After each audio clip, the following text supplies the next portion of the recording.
দুই তলা ফাউন্ডেশনের জন্য টাই বিমের ডিজাইন কিভাবে করা হয়, রডের ডিজাইন কিভাবে করা হয় সেটা আজকে আমরা দেখে নেব।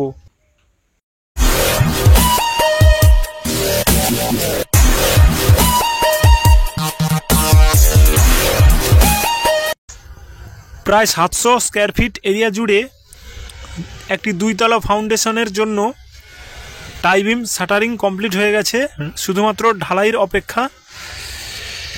তো আপনাদের দেখে দিচ্ছি, দেখুন, আর চেকও করে নিচ্ছি। আজকে দুইতলা ফাউন্ডেশনে এই 1 ফুট করে টাই বিম হাইট, মিনিমাম 1 ফুট তো দিতেই হবে, এটা স্ট্যান্ডার্ড সাইজ। আর হাইয়েস্ট কলমের দূরত্ব, কলম থেকে কলমের দূরত্ব 13 থেকে 14 ফুটের মধ্যে। বিমের সাইজ 10-12 আর রিংয়ের সাইজ 9-7 করা হয়েছে। 8 mm রড দিয়ে রিং করা হয়েছে আর 6 ইঞ্চি সেন্টার টু সেন্টার বাঁধা হয়েছে। আর বিমের রডগুলি সব কলমের ভিতর দিয়ে নিয়ে যাওয়া হয়েছে। 10-10 কলম আর 10 চওড়ার দিক দিয়ে 10 টাই বিম, সেই জন্য জগেল মেরে নিয়ে যেতে হয়েছে। এটাই হচ্ছে পারফেক্ট নিয়ম। কলমের ভিতর দিয়ে টাই বিমের সবগুলি রড নিয়ে যাওয়া বাধ্যতামূলক। আর রিংগুলি লক্ষ্য করুন, প্রত্যেকটি রিং 135 ডিগ্রি করে বাঁকানো হয়েছে, এটাই সঠিক নিয়ম। আর বিমে উপরে 3টে 12 আর নিচে 3টে 16 কন্টিনিউয়াস রড দেওয়া হয়েছে। দেখুন কত সুন্দরভাবে কাজটি করা হয়েছে। আর একটি কাজ বাকি আছে, এই কলমগুলির প্রত্যেক টাই বিমের উপরে একটি করে রিং ঢুকিয়ে বাঁধতে হবে, সেটি দেওয়া হবে। দেখতে পাচ্ছেন কত সুন্দর জগেল মেরে কাজ করা হয়েছে। তবে রডে জগেল মারলে ঠিক নিয়ম মেনে জগেল মারতে হবে, যেহেতু জগেল মারলে রডের ক্ষমতা কিছুটা হলেও কমে যায়, সেই জন্য নিয়ম মেনে পারফেক্টভাবে কাজ করতে হবে। আর কলমের বাইরে দিয়ে বিমের রড দিলে ওই রডের কভারটা কোথায় পাবে? কভার থাকবে না, শাটারিংয়ের গায়ে ঠেকে যাবে। আর এই 700 স্কোয়ার ফিট এরিয়ার মধ্যে 210 রানিং টাই বিম আছে। এতে 16 রড লেগেছে 16 পিস আর 12 রড লেগেছে 16 পিস।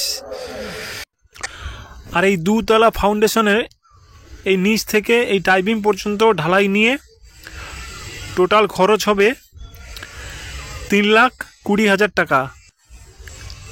মাটির নিচে যে চেম্বারটি করা হয়েছে ল্যাট্রিন বাথরুমের, এতে 70,000 টাকা খরচ হয়ে গেছে।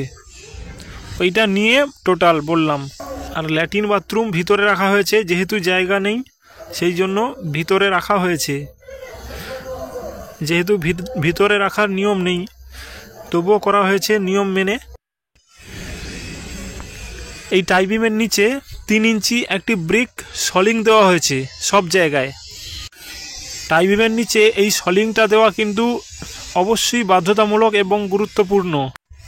কারণ ঢালাইয়ের প্রাথমিক দিনগুলিতে, যেমন ধরুন ঢালাইয়ের পরের দিন যখন টাই বিমটায় জল দেওয়া হবে, সেই জল টাই বিমের নিচের মাটিকে নরম করে মাটিকে বসিয়ে দেবে। আর সেই নরম মাটির উপরে কাঁচা টাই বিমটা অবশ্যই বসে যাবে আর ফাটল আসবেই। এই টাই বিম গ্রাউন্ড লেভেলে দেওয়ার চেষ্টা করবেন, কারণ গ্রাউন্ড লেভেলে দেওয়ারই নিয়ম। গ্রাউন্ড লেভেল অর্থাৎ যেখানে আমরা দাঁড়িয়ে থাকি, যেটা প্লট, সেটাই হচ্ছে গ্রাউন্ড লেভেল। আর মেঝে লেভেল তার চেয়ে হাইট হয়। অনেকে এই গ্রাউন্ড লেভেলে টাই বিম না দিয়ে ডাইরেক্ট মাটির উপরে গাঁথনি করে মেঝে লেভেল পর্যন্ত তুলে দেয়, তারপরে টাই বিম দেয়। এতে ক্ষতি কি, পরবর্তীকালে যদি ওই বাড়ির সাইডে কেউ যদি গর্ত বা মাটি কাটে, তখন ওই টাই বিমের নিচের মাটি বসে গিয়ে বাইরের দিকের গাঁথনিগুলিকে, অর্থাৎ 10 ইঞ্চি গাঁথনিগুলি যে করা হয়েছে সেগুলিকে ফাটলে ভরিয়ে দেবে। আর এই বিমে জগেল মারাটা কিন্তু ভালো করে বুদ্ধি খাটিয়ে জগেল মারতে হবে, নয়তো একটু ভুল হলে আবার সমস্যায় পড়তে হয়। সেই জন্য অভিজ্ঞ মিস্ত্রি দিয়ে কাজ করান, সবাইকে বলছি। তো আশা করি এই ভিডিওটিতে আপনারা টাই বিমের সম্বন্ধে অনেক কিছু জানতে পারলেন। তো আজকে এই পর্যন্ত।